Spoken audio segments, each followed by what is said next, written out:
भक्त कह रहा था कि मैं रात्रि में सो रहा था और दो ऐसी बुरी बुरी शक्ल के आए और मुझे पकड़ कर ले चले, कहा चलो।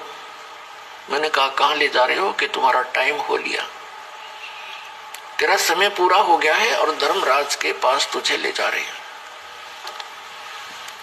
वो कहने लगा कि जब हम उस धर्मराज के दरबार के आसपास पहुंचा तो मुझे याद आई वो बातें कि हम तो परमेश्वर कबीर जी के भक्त हैं और हमें सत्संग में सुनाया गया है कि परमात्मा ने ये कहा है कि धर्मराज कहते हैं सतगुर शरण आकर, कबीर साहिब की शरण आने के बाद धर्मराज डर कैसा, और किधर बात छोड़ो।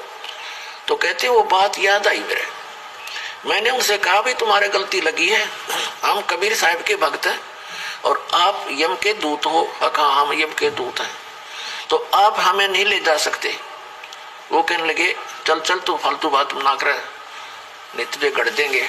तो बोला वो तो गढ़े पाछे, पहले मन ने गुट मारा उनका और हमारी लड़ाई हुई खूब। वो मन ने कुटे और मैं उन्हें कुटू, काफी देर होगी।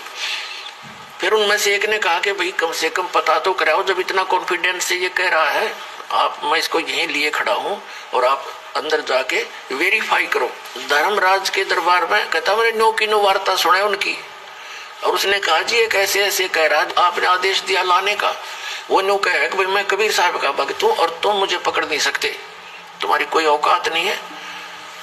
तब धर्मराज ने देखा रहे तुम किसने ले आए, इस नाम का एक और आदमी है, उसको लाओ और बाबा इसने मत छेड़ो, मन ने भी मरवाओगे तुम, छोड़ दो इसको।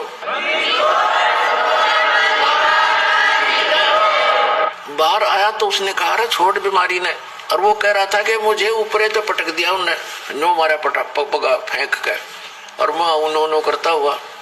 और जब शरीर के अंदर वापस में प्रवेश हुआ, बाहर निकला तो मेरा शरीर पड़ा मुझे दिखाई दिया, वापस आया तब उसमें प्रवेश होता दिखा। फिर थोड़ी सी देर के बाद मेरी आंखें खुली, सारा शरीर पसीना पसीना, हाथ पैर कोई काम नहीं कर रहे, 5 मिनट तो वो गति नहीं कर सके।